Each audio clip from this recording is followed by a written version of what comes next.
महाराष्ट्र, जय सनातन. बंधू आणि भगिनींनो, आपण बऱ्याच वेळेस यज्ञाविषयी चर्चा केली होती, परंतु आज तो व्हिडिओ आपण करणार आहोत आणि तो म्हणजे अश्वमेध यज्ञ. हा यज्ञ पूर्वीच्या काळामध्ये राजे महाराजे हे आपलं सार्वभौम, त्यानंतर आपली शक्ती, आपल्या राज्याची प्रतिष्ठा हे दर्शविण्यासाठी अश्वमेध यज्ञ करायचे. आणि तो करण्यासाठी त्यांना एका श्यामवर्ण नावाच्या घोड्याची आवश्यकता असायची, किंवा श्यामकर्ण नावाच्या घोड्याची आवश्यकता असायची, जो शरीराने पूर्णच्या पूर्ण पांढरा शुभ्र असायला पाहिजे आणि त्याची कानं काळे असायला पाहिजे, त्याच्यामध्ये विशिष्ट लक्षणं असायला पाहिजे आणि तो घोडा तंदुरुस्त असायला पाहिजे. त्या घोड्याची वैशिष्ट्य म्हणजे तो उच्चापुरा असायला पाहिजे, निरोगी असायला पाहिजे. आणि श्यामकर्ण म्हणजे त्याचे कानं हे काळ्या रंगाचे असून तो पूर्णच्या पूर्ण पांढरा असायला पाहिजे, शेपूटसुद्धा पांढरी असायला पाहिजे, म्हणजे बाकी कुठेही तो काळा नसायला पाहिजे, फक्त कानच काळे पाहिजे. अशा प्रकारच्या घोड्याचं त्या ठिकाणी म्हणजे त्या अश्वमेध यज्ञामध्ये त्या घोड्याचा वापर केला जायचा. आणि या घोड्याला जो राजा यज्ञ करणार तो त्या राजा त्या घोड्याला विशिष्ट प्रकारचे दही, दूध, तूप वगैरे लावून त्या घोड्याला स्नान घालायचे, म्हणजे पंचामृत वापरून त्या घोड्याला आंघोळ घालायचे. आता जे राजे मांसाहारी वगैरे नसायचे ते काय करायचे की हे पंचामृत वगैरे, किंवा जे कोणी मांसाहारी होते, शाकाहारी होते, त्या प्रत्येकाने ज्यावेळेस यज्ञ केले त्यावेळेस अशाच घोड्याची निवड केली आणि त्याच्या विशिष्ट प्रकारची आंघोळ घातल्यानंतर सुगंधी द्रव्य त्याच्या शरीराला माखल्या जायचं. जसं म्हणजे अत्तर असेल, गुलाब जेल असेल, त्याच्यावरती एक विशिष्ट प्रकारची झूल टाकल्या जायची, त्याला सजवल्या जायचं. त्याच्या अंगावरती असे म्हणजे सोन्यानं मढवलेल्या जे कपडे वगैरे असायचे, ज्याला आपण झूल म्हणतो, जसं पोळ्याच्या बैलाला झूल टाकल्या जाते त्या पद्धतीची त्याच्या अंगावरती विशिष्ट प्रकारची झूल टाकून एक छत्र त्याच्या पाठीवरती ठेवलं जायचं. आणि जो कुठला देव वगैरे असेल किंवा एखादी मूर्ती असेल ती त्या ठिकाणी स्थापित केल्या जायची. आणि त्या घोड्याच्या कपाळावरती एका सुवर्ण असे पत्र राहायचं, त्याला जयपत्र किंवा विजयपत्र असं म्हटलं जायचं. त्या पत्रावरती त्या राजाचं नाव, त्याचा मजकूर, तो कुठला आहे, कुठल्या ठिकाणचा आहे, ते सर्व सविस्तर मजकूर त्या पत्रावर टाकला जायचा. आणि तो घोडा विशिष्ट दिवशी, ठराविक दिवशी त्या घोड्याला म्हणजे स्नान वगैरे करून वर्षभरासाठी देशामध्ये सोडल्या जायचं, मोकळा सोडल्या जायचा. आणि तो घोडा ज्या ठिकाणी जाईल, ज्या गावामध्ये जाईल, ज्या प्रांतामध्ये जाईल, त्याच्या रक्षणासाठी या राजाचे हजारिक सैन्य बरोबर असायचे. त्याच्यामध्ये राजाचा सेनापती वगैरे असायचा आणि प्रधान वगैरे असायचे, जे काही नेमून दिलेले. आणि त्या लोकांनी या घोड्याचं संरक्षण वर्षभर करायचं. मग तो घोडा ज्या प्रांतामध्ये जाईल, ज्या गावामध्ये जाईल, समजा महाराष्ट्रातून घोडा निघाला, आंध्र प्रदेशामध्ये गेला, त्या ठिकाणचा जो राजा असेल त्याने ह्या महाराष्ट्राच्या राज्याचं काय करायचं, मांडलिकत्व स्वीकारायचं, त्याचं मांडलिकत्व स्वीकारावं. किंवा मग या राजाच्या सैन्याबरोबर, महाराष्ट्राच्या राजाच्या सैन्याबरोबर काय करायला पाहिजे, युद्ध करायला पाहिजे. अशी प्राचीन भारतामधली पूर्वीची ही परंपरा होती. आणि तो घोडा मग असं करत करत करत वर्षभर ज्या ज्या ठिकाणी जाईल त्या ठिकाणी ही क्रिया चालू राहायची.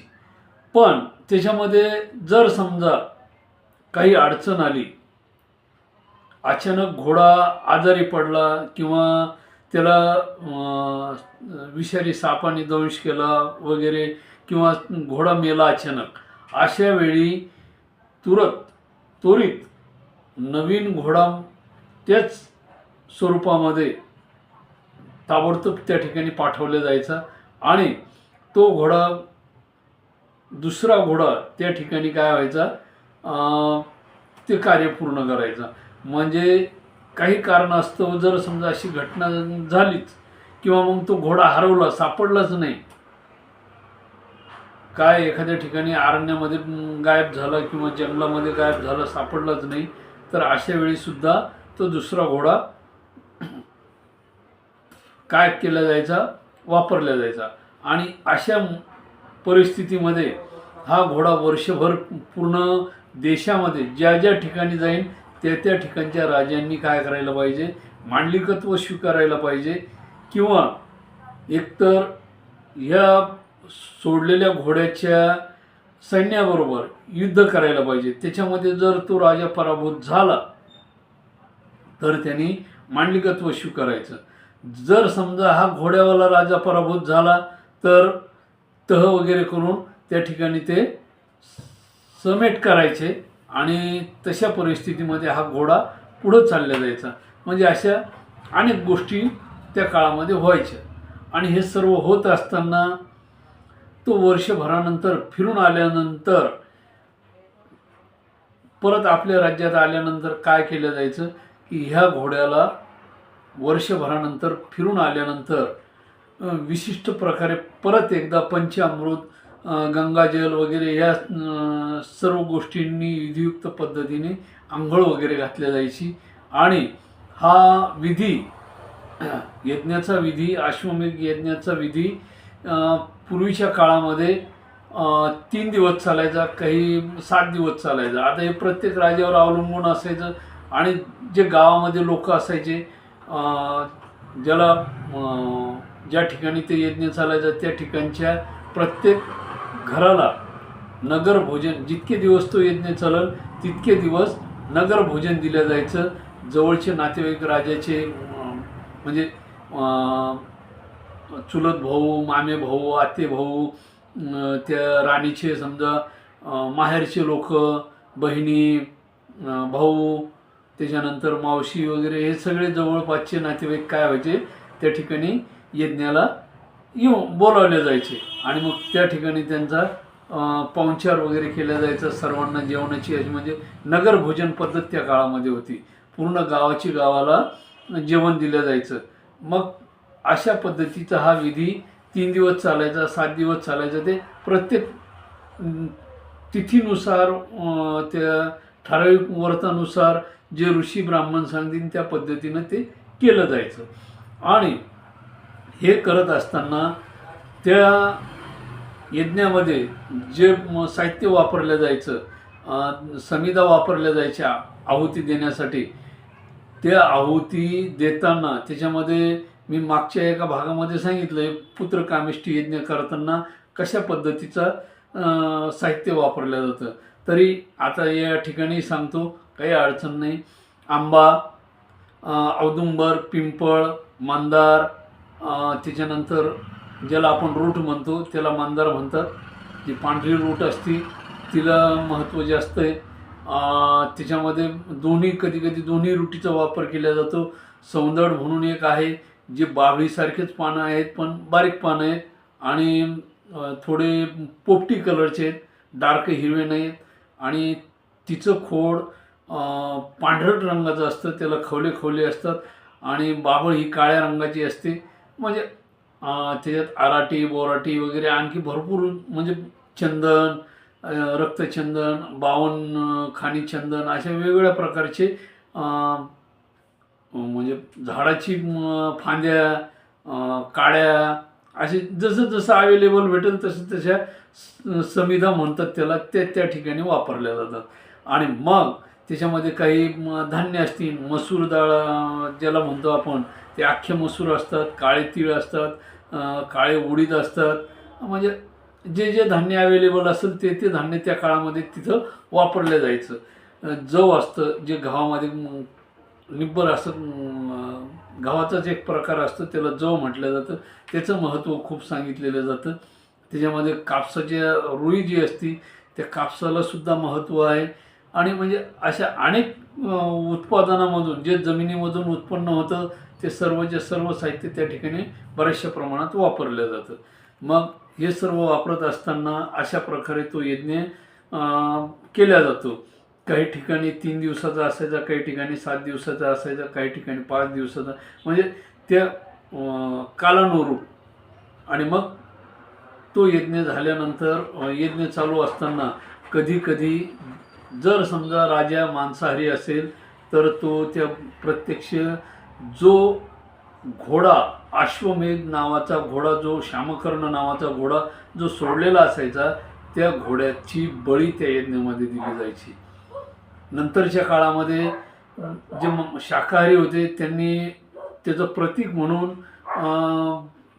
कधी कधी चांदीचा घोडा, कधी सोन्याचा घोडा, कधी कणकीचा घोडा, असे प्रतीकं त्यांनी त्या यज्ञामध्ये टाकलेली असे बरेचसे ऐतिहासिक उल्लेख आहेत. त्याच्यानंतर ज्यावेळेस बौद्ध काळ अस्तित्वात आला, ज्यावेळेस गौतम बुद्ध हे अस्तित्वात आले, त्यांनी या गोष्टीला विरोध केला की बाबा हा प्राणी आहे, हा जीव आहे, याचा बळी देऊ नका. त्यावेळेस अश्वमेध यज्ञाच्या या गोष्टीला प्रतिकात्मक, म्हणजे आत्ता मी सांगितलं जसं कणकीचा, चांदीचा, सोन्याचा, तांब्याचा असे धातूचे घोडे त्या ठिकाणी वापरू लागले. आणि त्या घोड्याला मोकळे सोडण्यात येऊ लागले. किंवा मग तो एक विशिष्ट प्रकारचा घोडा म्हणून त्याला आपल्या पागेमध्ये, घोड्याच्या पागेमध्ये, ज्याला आपण संरक्षित घोडा म्हणून ज्या पद्धतीनं मांडला जातो त्या पद्धतीने ती सुरुवात होऊ लागली. अशा वेगवेगळ्या प्रकारचे पद्धती सुरू झाल्या.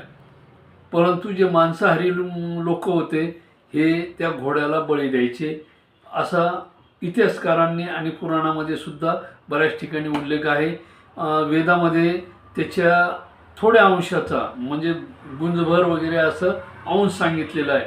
मग तो बैलाचा असो किंवा घोड्याचा असो, त्याचं गुंजभर मांस त्या यज्ञामध्ये टाकायची परवानगी वेदामध्ये आहे. आता प्रत्येक जणाची ही ऐतिहासिक इतिहासकाराची कल्पना ह्या वेगवेगळ्या आहेत. हजारो वर्षानंतर इतिहास लिहिले गेलेत ती गोष्ट वेगळी. पूर्वीच्या काळातले इतिहासकार जे काही आहेत त्यांनी लिहिलेले इतिहास जे असतील ते अस्तित्वात नसतील आजच्या काळामध्ये, किंवा त्याच्यामध्ये फेरबदल करण्यात आले असतील. बऱ्याचशा गोष्टी ह्या 1560च्या काळामध्ये ज्यावेळेस गोव्यामध्ये पहिला छापखाना सुरू झाला, छपाई कारखाना, त्यावेळेस बऱ्याचशा हिंदू ग्रंथाचं नूतनीकरण करण्यात आलं. त्यामध्ये बरेचसे बदल करण्यात आले आहेत. आणि जे काय असतील ते तर आपण परिपूर्ण इतिहास हा त्या काळातील जे लोक असतील त्यांनी लिहिलेल्या ज्या काही घटना असतील त्या ग्राह्य धरायला हरकत नाही.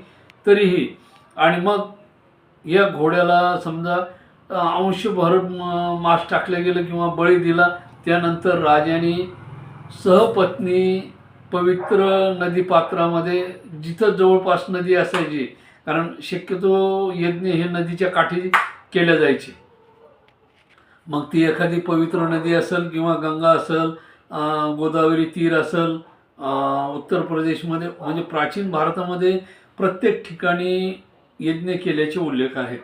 मग ते अश्वमेध यज्ञाचा रामायणामध्ये उल्लेख आहे, त्याच्यानंतर महाभारतामध्ये अश्वमेध यज्ञ केल्याचा उल्लेख आहे.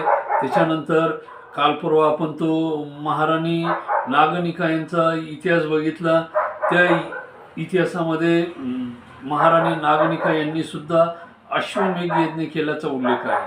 म्हणजे आणि भारतामध्ये अशी अनेक उदाहरणे आहेत, अनेक राजांनी अश्वमेध यज्ञ केलेला आहे. त्याच्यामध्ये आत्ताच आपण बघितलं रामायणामध्ये रामांनी यज्ञ केलेला आहे, पांडवांनी यज्ञ केलेला आहे, त्याच्यानंतर महाराणी नागनिका यांनी केलेला आहे, त्याच्यानंतर विक्रमादित्यांनी सुद्धा केलेलं आहे. म्हणजे आणि गुप्त साम्राज्यामध्ये गुप्त राजांनी सुद्धा केलेलं आहे. म्हणजे असे अनेक भारतामध्ये अश्वमेध यज्ञाची उदाहरणं आहेत. आणि ही प्राचीन परंपरा भारतामध्ये पूर्वीपासून चालत आलेली आहे. त्याच्यामध्ये वेगवेगळ्या प्रकारची यज्ञ आहेत. मागे आपण पुत्रकामेष्टी यज्ञ बघितलेला आहे एका व्हिडिओमध्ये, ज्या ठिकाणी मूल प्राप्त होण्यासाठी त्या यज्ञाची म्हणजे यज्ञ केला जातो. आणि या यज्ञावरून अश्वमेध यज्ञाच्या साह्याने राजाचे सार्वभौमत्व, राजाची शक्ती, राजाचे ऐश्वर आणि राजा स्वतः एक पदवी धारण करतो, ज्याला म्हटलं जातं आहे चक्रवर्ती सम्राट. आणखी भरपूर उपाध्या असतात आणि त्या उपाध्या पूर्वीच्या काळामध्ये या यज्ञाच्या साह्याने मिळायच्या. त्याच्यामध्ये सगळ्यात मोठा यज्ञ म्हणजे राजसूय यज्ञ आहे आणि तो आपण पुढील भागामध्ये निश्चितपणे बघू. राजसूय यज्ञ म्हणजे काय आणि तो का केला जायचा. जय हिंद, जय महाराष्ट्र, जय सनातन. धन्यवाद.